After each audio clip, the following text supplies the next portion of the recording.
didn't know what it was about. Everybody was going in different directions, and that's the same thing we find here in the aerosol program. The pilots probably don't know what they're doing. The crews that put it in, they have no idea what it was for. We believe that it was sold to governments as global warming fix. We believe that, but it wasn't.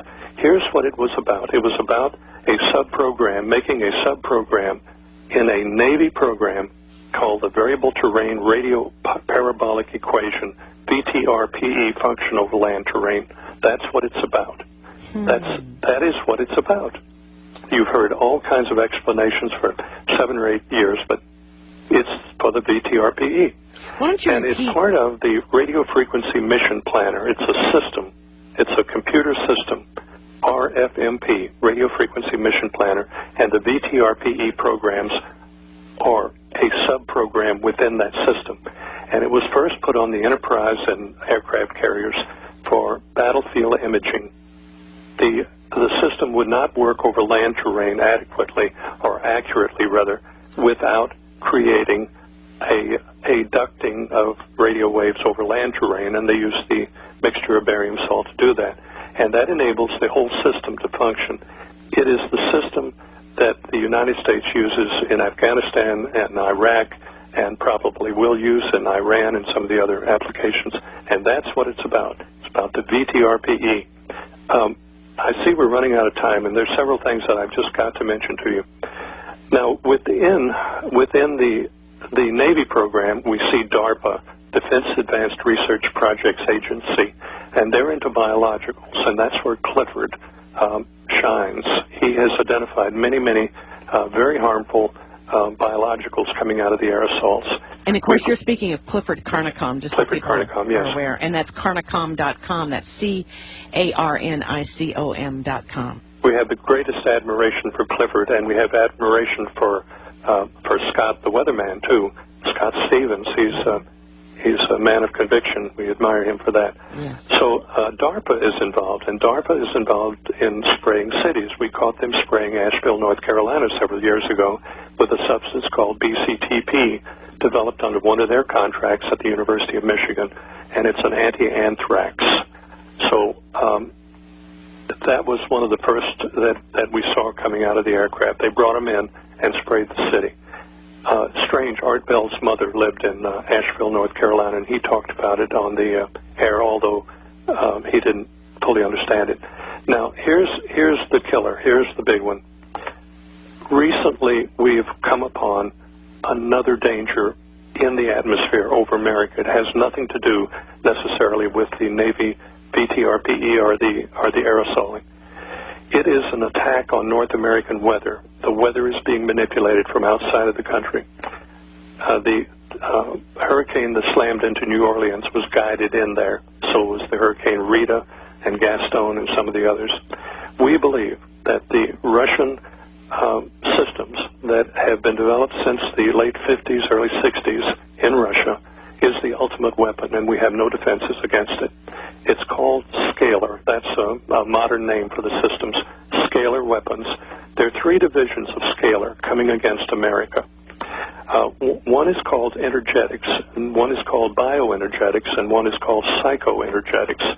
The psycho function can actually manipulate mind, thoughts, personalities, and cause astronaut Lisa to wear a diaper driving across the country. Really? That kind of thing, yes. There was an admiral on an aircraft recently that stood up and said to everybody on the plane that he had smallpox, and they took him off the plane. He was in medicine. That was psychoenergetics. It's functions on the mind and mind functions. You can actually insert another personality in the person. The bio comes against living bodies, their biochemistry. And the energetics can come against the Challenger, the Columbia, the Thrasher submarine, where 129 men died. Those were, we believe, we are sure they were attacks by Russian scalar weapons. They're actually interferometer transmitters used in an interferometer way with 2 transmitters intersecting over North America. That's now, just what's happening. For those that don't understand scalar, would you define a scalar or tell us what scalar weaponry is? It's very complicated. If I read you the definition, you still wouldn't know. But on the website linked with you, the Mysterious Booms, you will find a link to Tom Bearden, Colonel Bearden in Huntsville. He defines all of that and tells quite a story about it. Tom Bearden has been the Tesla guru for many years. He is highly respected. He is a brilliant man and a great American. And he is speaking out also. Or he has in the past. He has in the past, yes. Right, he is not speaking out now. We'll talk about that off the air. I don't want to get people hurt. This is a very dangerous thing to get into. I can't stress that enough. The scalar transmitters in Russia are controlled by the Federal Security Service. It's abbreviated FSB, but it actually stands for the Federal Security Service, the old KGB, and not necessarily under the direct control of the Russian government. It's quite a story to this. The woodpecker transmitters that have been going on for 25, 30 years over North America are part of the weapons system coming against North America. We're experiencing and hearing from people all over the country that are experiencing dizzy spells, and they fall forward to the left. They're dizzy, forward to the left. I'm sure many of your listeners right now are saying, my God, that's happened to me. Well, it's happening all over the country, and that is the manifestation of these scalar weapon systems. The town in Kansas was devastated as a result of guiding and manufacturing that storm. Now, that's going to increase in the rest of this year. The hurricanes were suppressed last year, but hopefully the United States science community will be able to suppress them again. That is the real threat against us right now, is the Russian. Now, other countries have these weapon systems. We are late coming up to speed. We do not have adequate defenses against them right now. I will tell you that Israel stood between the United States and Russia with its defenses. Israel protected the United States on several occasions when we got right down to the line. There's been some white knuckle time with this, and the people are completely oblivious to it.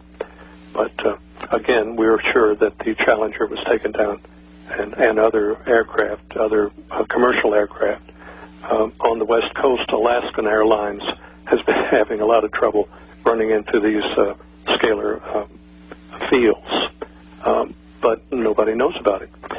Back when I was like 19 years old, I first went into the service. We were in the Philippines, and in intelligence, we would penetrate Chinese airspace on a regular basis. We would penetrate the space to see how they would react, and we would listen to their communications, their military, and we would know something about their defenses. Well, the Russians are doing the very same thing to us right now, and we're not responding. It's as though we have no idea what's going on. And each time that happens, they become more confident. If we go into Iran, God only knows what's going to happen. But if we don't go into Iran, God only knows what's going to happen to us. So I can see some real desperate times ahead. We also know in the study of this, as I told you earlier, when we started looking at this, there was one door, and then all of a sudden we saw 2 doors, then 4 doors, then 8 doors, and 16 doors, and 32 doors to explore, and that's why it's taken all of these years to do that. We know that atomic devices have been pre-positioned in American cities. We know that Israel pre-positioned atomic devices in Russian cities. So there's some standoff here, but we are in a desperate time, and people are oblivious to it. Well, I'm afraid that you're right on the oblivious part, because people cannot believe that this country would do that because of the facade of, oh, we care about your freedom and we're there for you, and we want to provide the most strong military to protect you.